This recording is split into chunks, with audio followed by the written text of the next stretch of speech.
Do you suffer from constant fatigue, anxiety, and weight gain despite eating a healthy diet and improving your lifestyle? Well, if so, it's possible that you have an elevation of this one single hormone that could be causing all of these problems. To find out the solution and more, be sure to stay until the end because in this video I'm going to be discussing the topic of cortisol, what causes an elevation of this hormone and the dangerous effects it can have on our bodies, as well as 8 ways to detox from cortisol naturally, and one may surprise you. Hi and welcome. My name is Dr. Lindsay Marie. I'm a board-certified family medicine physician, and on this channel I like to discuss some of the most common health conditions with a focus on wellness and nutrition. So if that's something you're interested in, be sure to subscribe. And now getting into today's topic, first of all, what is cortisol? So cortisol is the body's stress hormone. It is released by the adrenal glands. It's essential for survival because it helps to control blood sugar, regulate our metabolism, reduce inflammation, and it assists in our memory. But if cortisol levels stay elevated for too long, it can actually have harmful effects on the body. So now let's talk about what causes increased cortisol. Probably the most common cause of increased cortisol is increased stress. Unfortunately, sometimes life can be hard and people can experience an extreme amount of emotional or psychological stress over time, and this can be from jobs, family stressors, life events, or even what's going on in the world. The second cause would be having poor sleep. Sometimes all of this chronic stress can actually affect our ability to sleep at night. You may be one who suffers from insomnia, or if you do fall asleep, you may wake up in the middle of the night and have a hard time going back to sleep. And this sleep deprivation or irregular sleeping patterns can actually increase cortisol.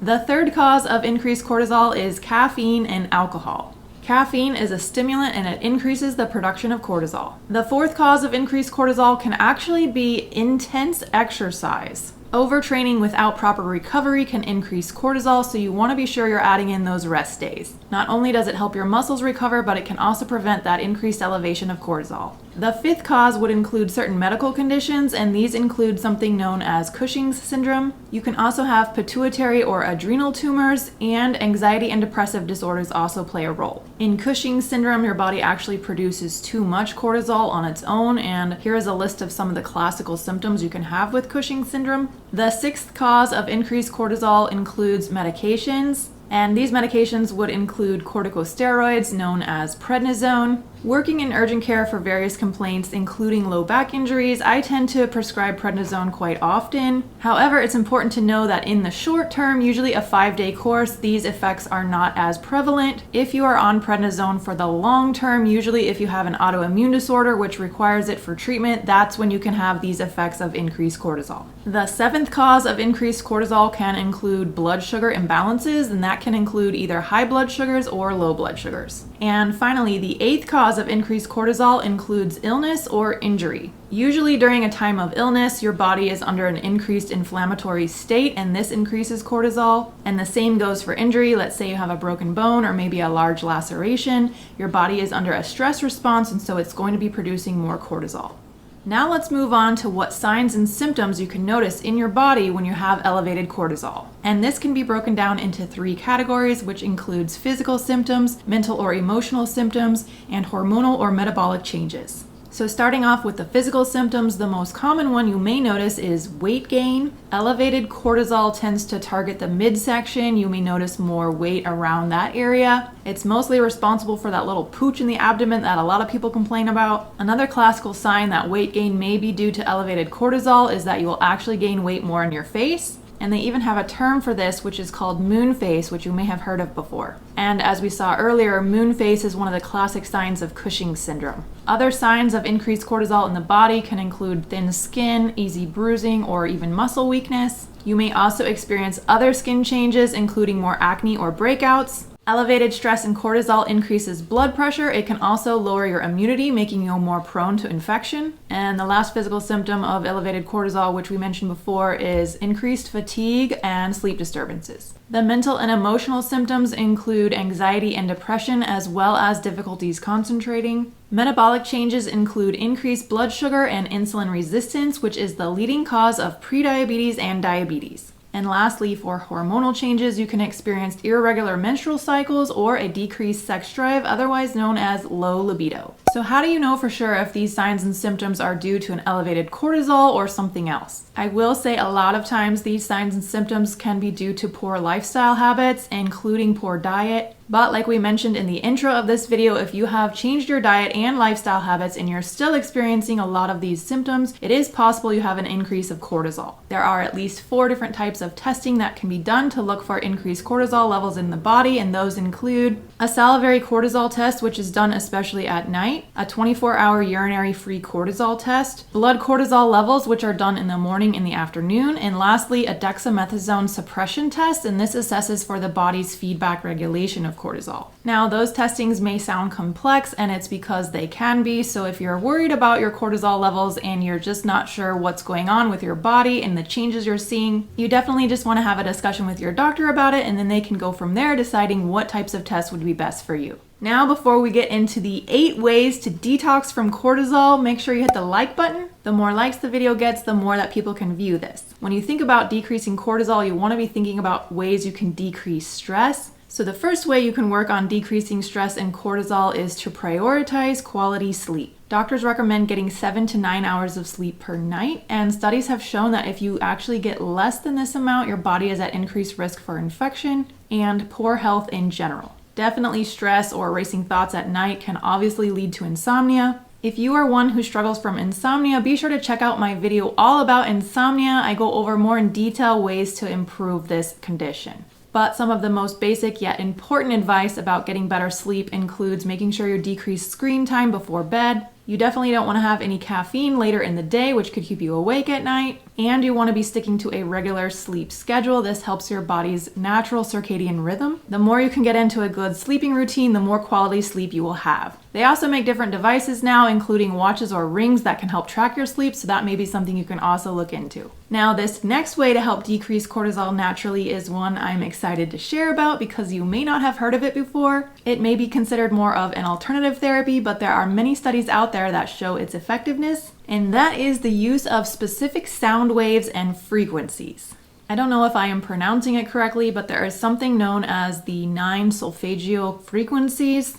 Solfeggio. And these frequencies are a system of tones and frequencies associated with a musical scale. The frequencies are broken down into number categories ranging from 0 all the way to the thousands. There have been many scientific studies as well as personal testimonies of these frequencies healing the body. I plan to make a whole nother video discussing this topic in more detail, so if that's something you're interested in, stay tuned. But for today's video, I wanted to share with you 2 specific frequencies that have been shown to decrease cortisol levels. And the first one is 111 Hertz. This frequency aids in decreasing cortisol levels because it provides an extremely calming effect on the nervous system. There was a study from an endocrine abstracts journal titled Sound Waves Effect on Hematic Cortisol Level, a pilot study. And in this study, they exposed 30 people with different gender, age, and lifestyles to different frequencies of noisy sound waves, not melodic or rhythmic music. Blood cortisol levels were measured, and what they found was after an hour of exposure to low frequency sound ranging from 40 to 115 Hertz, there was a diminished cortisol concentration in 86% of the testers. The other main frequency that has been shown to lower cortisol levels within the body includes the 528 Hertz frequency. Other studies have shown that this one also actually increases oxytocin, which is the feel-good hormone. It also promotes a deep sense of calm and relaxation similar to that of the 111 frequency. The last thing I wanted to mention about these frequencies is that there is actually a ton of resources right here on YouTube to gain access to these frequencies, so if it's something that you wanted to try out tonight, you can. It also promotes better sleep, so it's a 2-for-1. I actually just learned about this more so in the last year or so and studied it more myself. I will say definitely if you are under a lot of stress or have a racing mind, falling asleep to these frequencies is really calming and peaceful. You also just wake up feeling more refreshed and rejuvenated in the morning, so I definitely recommend this if you haven't tried it already. And if it's something you're trying for the first time, let me know how it goes. I would love to hear about it in the comments section. The third way to help decrease cortisol naturally includes regular exercise. Now, there are different levels of exercise and it depends on what you are going for, but in general, moderate intensity exercise is what's been shown to help decrease cortisol levels the most.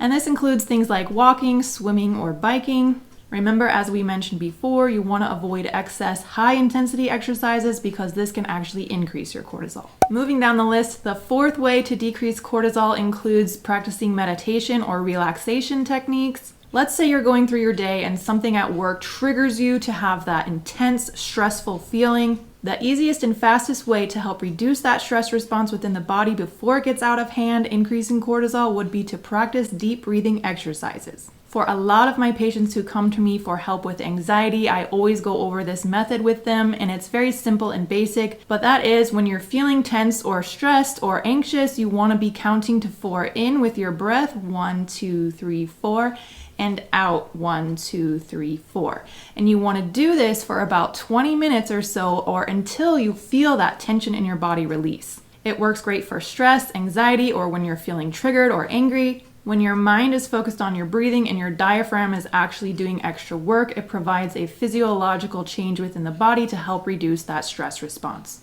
And sometimes people may say that their schedule is too busy, they don't have time to practice mindfulness or meditation, but it really only takes about 5 to 10 minutes per day. I would also really encourage you to do this about an hour before bedtime. I think that's the best time to help your body wind down and get ready for sleep. And the perfect thing to help you do this would be listening to those natural healing frequencies that we just talked about. The fifth way to help decrease cortisol naturally includes eating an anti-inflammatory diet. And the reason this is so important, and the reason why I talk about this in almost 90% of my videos, is because almost every type of stress response within the body can lead to increased inflammation. And if you aren't aware of it by now after watching almost all of my videos, increased inflammation is one of the main contributors to disease. And these include specifically more so diabetes, heart disease, stroke, and cancer. So the basics of the anti-inflammatory diet include eating more whole foods. You want to be avoiding all types of processed foods, especially ultra-processed foods. I have 2 videos out, one on the anti-inflammatory diet and one on ultra-processed foods. And if you're able to watch those 2 videos, you will see a stark difference between what a good diet can do for your body versus what a bad diet can do for your body. Other foods you want to be including in your anti-inflammatory diet include obviously lots of colorful fruits and vegetables. You want to include those omega-3 fatty acids in healthy fish and things like that. You can incorporate foods rich in magnesium, including nuts or spinach, and you definitely want to be avoiding all added sugars.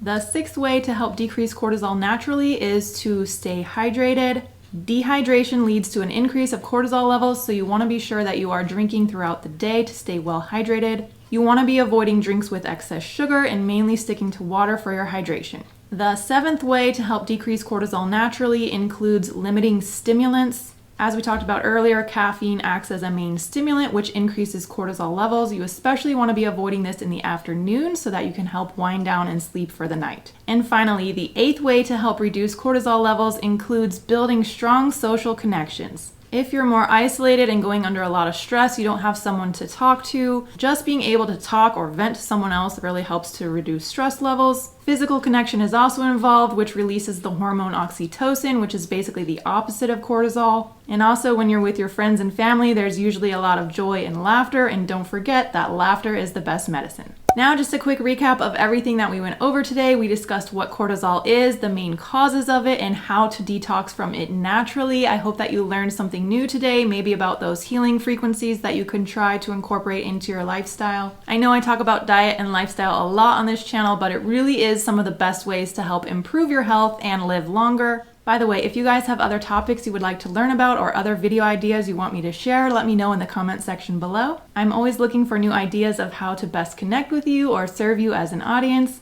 As always, thanks for watching, especially until the end, and until next time, bye!